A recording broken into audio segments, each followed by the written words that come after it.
Como se suele decir en los casinos, no va más. El 18 de marzo se terminaba el plazo de alegaciones al proyecto de nueva línea de alta velocidad a su paso por Toledo, que deja atrás unas semanas tremendamente movidas en la capital castellano-manchega, llenas de polémica, cruce de propuestas y declaraciones, y ya en el tiempo de descuento una última idea aún más rocambolesca. Apenas han pasado 3 meses desde que el Ministerio de Transportes diera a conocer sus ideas para el trazado de la futura línea de alta velocidad entre Madrid y Lisboa, con paso y parada en la ciudad imperial. Un decálogo donde destacaba la idea estrella de mantener la estación actual y un paso por la ciudad que incluía varios puntos clave: un viaducto sobre el Tajo, junto al de Azarquiel, el paso junto al Estadio Salto del Caballo en semitúnel y bordear la ciudad de la forma más conservadora en costes y complejidad, salvo algún pequeño viaducto, como por ejemplo sobre la A42. Un proyecto que se conoció como Toledo Central y que nos ha dejado uno de los capítulos más sorprendentes vistos hasta ahora en España, la de una batalla de ideas a cual más extraña, una ida y venida de polémicas por casi todo y un sinfín de rectificaciones, matizaciones e ideas que se han coronado a pocos días del cierre de alegaciones con una propuesta del Ayuntamiento de la ciudad que defendería la segunda estación frente al centro comercial Luz del Tajo y un añadido sorprendente.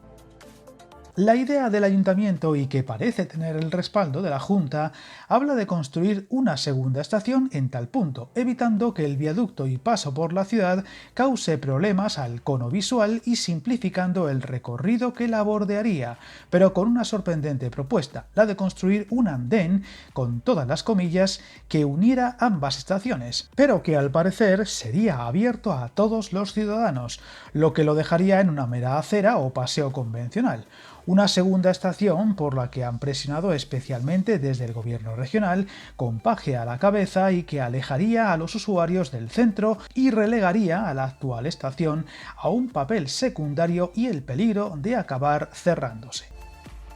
Viajar en tren nunca fue tan fácil. En trenes.com encuentra y reserva tus billetes de Renfe, Wigo, Irio y muchos otros países europeos. Vive experiencias únicas a bordo y recuerda, si vas sobre raíles, está en trenes.com. Otro de los capítulos más sorprendentes ha sido ver todo tipo de declaraciones o afirmaciones para defender la idea de la segunda estación, que incluso podría acabar construyéndose a las afueras del barrio de Santa María de Benquerencia, o Polígono como se conoce en la ciudad, alejándose aún más de buena parte de Toledo y por supuesto a los turistas del centro histórico. Una defensa a ultranza que ha llegado a incluir infografías deformadas o falseadas para defender la idea del impacto visual del posible nuevo viaducto de Azarquiel, infraestructura que ni siquiera tendría un diseño definitivo. Otro detalle que ha sorprendido en los últimos días ha sido la visita del presidente castellano-manchego a Extremadura, donde en su reunión con la presidenta extremeña, María Guardiola, defendieron unánimemente que se acelere el proyecto, cuando curiosamente el mayor escollo que hay ahora mismo para avanzar es la oposición y los problemas que está poniendo el gobierno encabezado por Emiliano García Paje para que esto ocurra. Todo mientras en Talavera de la Reina apenas ha habido voces discordantes del no soterramiento,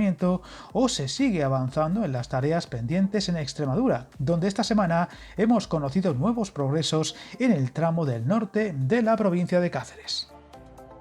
Aún así, dentro de esas alegaciones y detalles a corregir, se han incluido otras propuestas desde todo tipo de entidades locales o asociaciones, incluyendo la de viajeros, que van desde rebajar la rasante de los 2 viaductos de la Discordia, soterrar por completo el paso junto al Estadio del Caballo o ampliar el actual aparcamiento de la estación, claramente insuficiente y que irá a peor de no mejorarse una vez la ciudad se conecte a Talavera, Extremadura y por extensión, y más adelante, a Lisboa, siendo otro punto clave y en el que se debe avanzar la construcción del llamado Bypass Sur, que conectaría Toledo por fin a Andalucía y que debería ser fácil, rápido y relativamente barato de ejecutar. De momento no se sabe qué acabará pasando, si bien el Ministerio parece haber apostado por la opción de Toledo Central, manteniendo y mejorando la estación actual y, si hiciera falta, pulir los detalles más polémicos, pero descartando la idea de la segunda estación, aunque la presión desde muchos estamentos, especialmente el gobierno autonómico, podría hacerles rectificar. Un proyecto que, te recuerdo, tienes contado al detalle en varios vídeos, incluyendo el paso por la provincia y parada en Talavera, y del que también nos habló largo y tendido el portavoz de la plataforma Usuarios Tren Toledo en una entrevista que te recomiendo veas, sobre todo si eres usuario de estos servicios. Un proyecto que deja atrás los 3 meses de alegaciones y a lo que ahora solo toca esperar para conocer al fin cuál será el paso y parada definitivo del tren por Toledo capital y al que no le quitaremos ojo. Suscríbete al canal y recuerda, hasta el camino más largo se inicia con un primer paso.